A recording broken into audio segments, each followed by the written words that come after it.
یہ دو سوال ایسے ہیں جو مسلمانوں کے گلے کا کانٹا ہے اور یہ مشکل ترین سوال ہے. یہ ذہن میں رکھیے گا. ڈاکٹر ذاکر نائک جن ٹاپکس کو ایڈریس کر رہے ہیں نا, یہ کوئی مشکل سوال نہیں ہے. مسئلہ تقدیر کو ڈسکس کر لینا, توحید کے حوالے سے ڈسکشن, ٹرینٹی کا عقیدہ, جیزس کرائسٹ سے متعلق گفتگو. اور بھائی یہ صدیوں سے مسلمان کر رہے ہیں, یہ نئے ٹاپکس ہے ہی نہیں ہے, یہ پرانے ٹاپکس ہیں.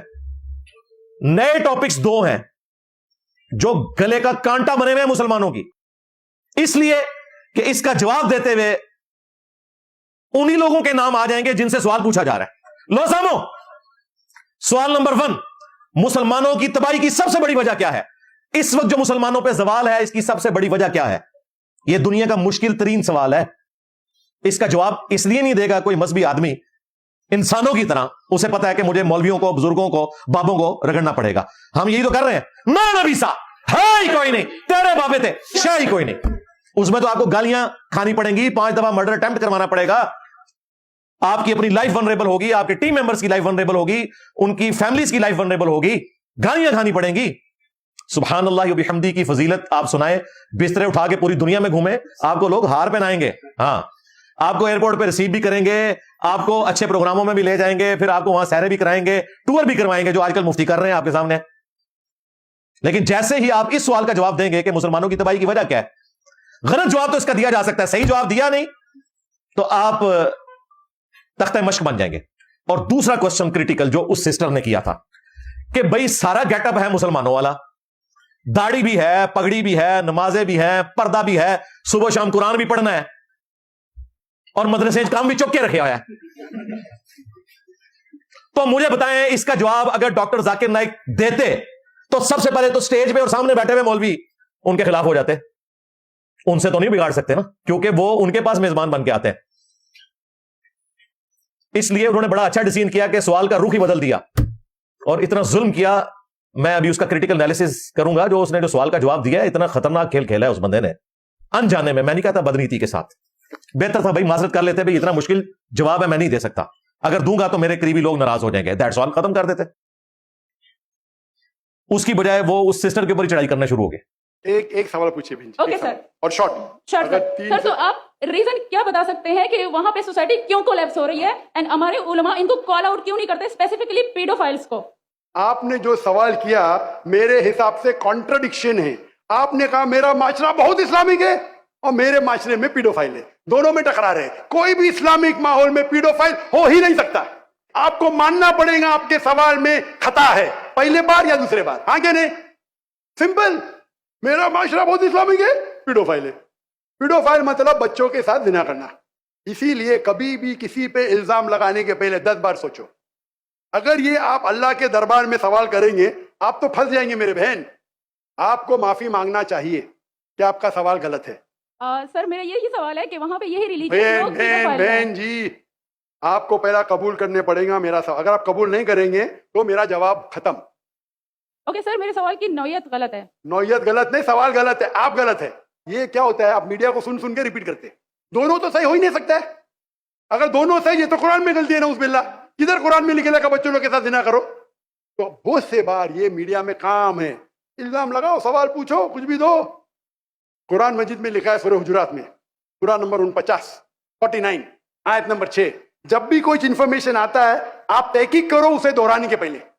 آپ سارے مجمع میں دہرا رہے ہیں, ہزاروں کا مجمع ہے, 20,000 25,000, اور آپ یہ کہہ رہے ہیں میرا اسلامک معاشرہ ہے, پھر کوئی پیڈوفیلیا ہے, انہیں آپ اسلام پہ تہمت لگا رہے میری بہن, اور آپ معافی بھی نہیں مانگ رہے.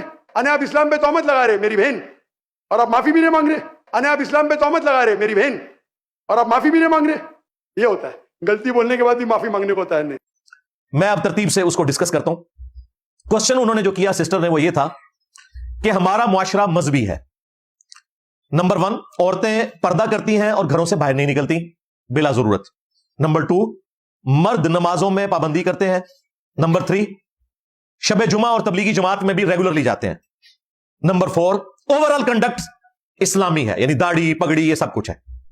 اب مجھے بتائیں اسلام یہی ہوتا ہے نا, اس کی بجائے آپ یہ کہیں گے کہ جی یہ بظاہر اسلام ہے. تو بھائی میرا یہ چیلنج ہے ڈاکٹر ذاکر نائک کے لیے بھی, سٹیج پہ بیٹھے ہوئے سارے مولویوں کے لیے بھی, کہ چلو یہ تو ہو گیا بظاہر اسلام, تم بتاؤ اصلی اسلام کدھر ہے؟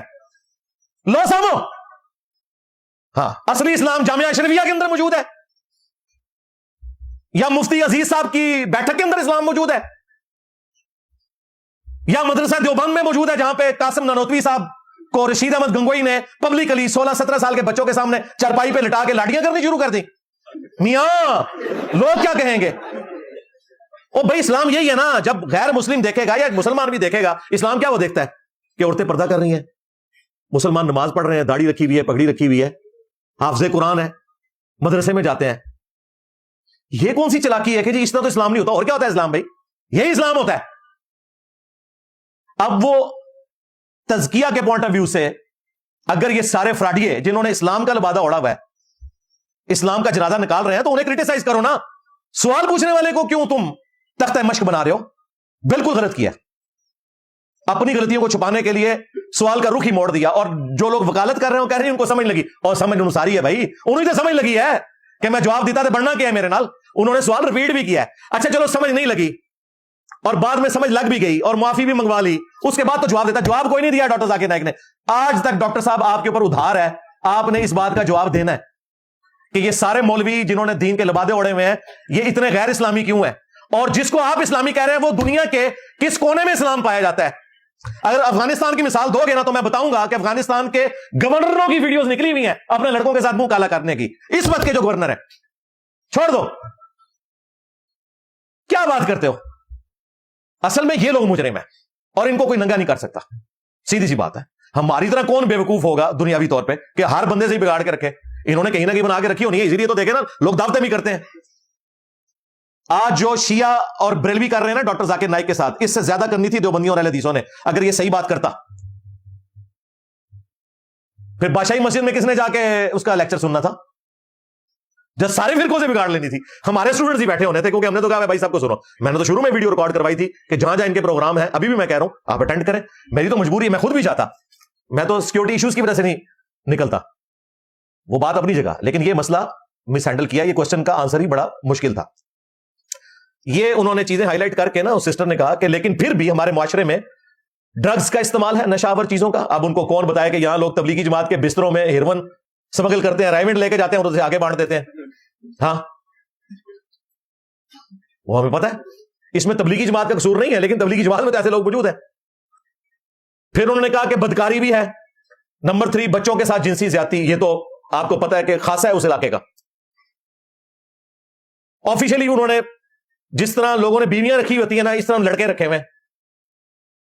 और जो मौलवी मदरसों के अंदर कर रहे हैं, वो ईदी साहब के हवाले से जब मुफ्ती ज़र वली की स्टेटमेंट आई थी तो मैंने उसे इल्मी नेज़े की नोक पे लिया था। उस वक्त लोगों को बड़ा बुरा लगा, लेकिन बाद में अल्लाह ने साबित किया कि कोई नहीं बचा। मुफ्तियों की वीडियोस भी निकली और देखा है कि मुफ्ती दिफा करने के लिए भी आ गए कि जी इस्लाम की बदनामी हो रही है।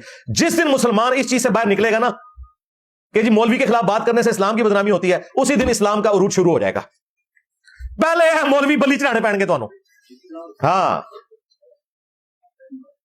और ये काम हमारे नातवा कंधों पे नहीं, अल्लाह के वजह से मजबूत कंधों पे है। मेरे नबी सा है ही कोई नहीं, तेरे बाबे थे शाह ही कोई नहीं। तो उन्होंने कहा कि बच्चों के साथ जिनसी ज्यादती भी है, बदकारी भी है, नशे भी करते हैं, नमाजें भी पढ़ते हैं और सूदी काम और हर तरह का उल्टा काम ये करते हैं। एंड पे सिस्टर का जरा आप जुमला सुने। उन्होंने कहा कि आपकी विजडम के मुताबिक ये कंफ्लिक्ट क्यों है कि एक तरफ ये लोग नमाजें भी पढ़ रहे हैं, पूरा कंडक्ट इनका इस्लामिक है, उसके बावजूद करतूत इनके गैर इस्लामिक है। मुझे बताएं ये कौन सा 4 ऑर्डर डिफरेंशियल इक्वेशन थी जो एक एमबीबीएस डॉक्टर को समझ नहीं आई। चलो इंजीनियर तो समझ सकता है 4 ऑर्डर डिफरेंशियल इक्वेशन को, उसकी मैथमेटिक्स की फील्ड है। डॉक्टर कह सकता है जी मुझे समझ नहीं आई। तो एक सिंपल बात थी, उसने यही तो पूछा था। वो तो मान रही है कि कंडक्ट इस्लामिक है, करतूत गैर इस्लामिक है। तो आपकी अकल के मुताबिक इसके पीछे रीजन क्या है? उसने एतराज नहीं किया डॉक्टर जाकिर नाइक के ऊपर या किसी मौलवी के ऊपर, उसने जनरल बात किया। उसने पूरी गुफ्तगू में कोई मौलवी का, किसी मदरसे का जिक्र नहीं किया, ओवरऑल कंडक्ट की बात की। इसका जवाब यह होना चाहिए था कि आपने सिस्टर जो क्वेश्चन किया है ये दुनिया का मुश्किल तरीन सवाल है, लेकिन मेरे हालात वाकयात इजाजत नहीं देते कि मैं इस स्टेज पे उलमा इकराम और उनकी कट्टर पब्लिक की मौजूदगी में कोई सच्ची बात कर सकूं। आप इंजीनियर साहब से राब्ता करें। हाँ, मेरा नबी सा है ही कोई नहीं, तेरे बाबे थे शाह ही कोई नहीं, तेरे मौलवी थे शाह ही कोई नहीं, तेरे टोमी थे शाह ही कोई नहीं। मैं जोश नाली क्या? हाँ, विशोगल उलमाए सू को टोमी कहा गया ना कुरान में। हाँ, सूरतुल अराफ की आयत नंबर 175 और 176 में उलमाए सू को कुत्ते की मिसाल बयान किया गया। उलमाए सू की बात कर रहा हूं, आपके उलमा की बात नहीं कर रहा। जेड़ा कहना साढ़े मौलवियों पैड़ा कहना उनका तो उलमा खुद मान रहे हो, फिर सू ने तुसी को साढ़े उलमाए हक ने। अगर आप अपने उलमा को उलमाए हक मानते हैं, फिर आपको इस मिसाल से बिल्कुल कोई गुस्सा नहीं खाना चाहिए। हाँ, हम तो उलमाए सू की बात कर रहे हैं, आपके उलमा की तो बात ही नहीं कर रहे। ये सिर्फ कुरान में कुत्ते की मिसाल नहीं है, ये सुन्नत नबी दाऊद में आया कि मेरी उम्मत में ऐसे फिरके पैदा होंगे और उनमें ऐसी बिदात जारी हो जाएंगी जिस तरह बावला कुत्ता काट जाता है। कुरान में तो कुत्ते का जिक्र आया था और उसके जुबान हाँपने का। नबी इस्लाम ने कहा हल्का कुत्ता अगर किसी को काट जाए उसके एक एक रेशे में जहर पहुंचता है ना, मेरी उम्मत में ऐसे फिरके पैदा होंगे कि उनके एक एक रगो रेशे में बिदत दाखिल हो जाएगी, जैसे कुत्ता काट जाए। अब मुझे बताएं किस कुत्ते के काटने से बिदत जारी होती है? किसी स्क्वाश के प्लेयर से, किसी क्रिकेट के प्लेयर से, या किसी मौलवी के काटने से? जहर मौलवी की फील्ड है ना। अगर पॉजिटिव चीजें मौलवियों के खाते में है तो नेगेटिव भी उनके खाते में है ना, फील्ड तो उनकी है ना। कहते हैं ना उलमा से पूछ पूछ के चले, तो उलमा ये कर रहे हैं ना। तो ये कुत्ते की मिसाल कुरान में और सुन्नत नबी दाऊद में उलमाए सूर के लिए नबी इस्लाम ने बयान फरमाई। लिहाजा अगर हम कभी तफन्नुन में ये कह दें कि मेरे नबी साहब है ही कोई नहीं, तेरे टोमी थे, शाह ही कोई नहीं, तो बुरा नहीं किसी को मनाना चाहिए ना। हो सकता है लोग पूछते हैं ये कहां से साबित है, तो मैंने साबित भी कर दिया, लो सामो, ठीक हो गया। हाँ, बाकी मैं कोशिश करूंगा कि ये टोमी का लफ्ज ज्यादा इस्तेमाल ना करूं। हाँ, जितना है वो बाबों तक ही रहे, ठीक है। वो फिर कहते हैं पॉजिटिव तरीके से बात करें ना, वो फिर हम सुन लेंगे। वैसे मैंने टोमी भी साबित कर दिया कुरान हदीस से।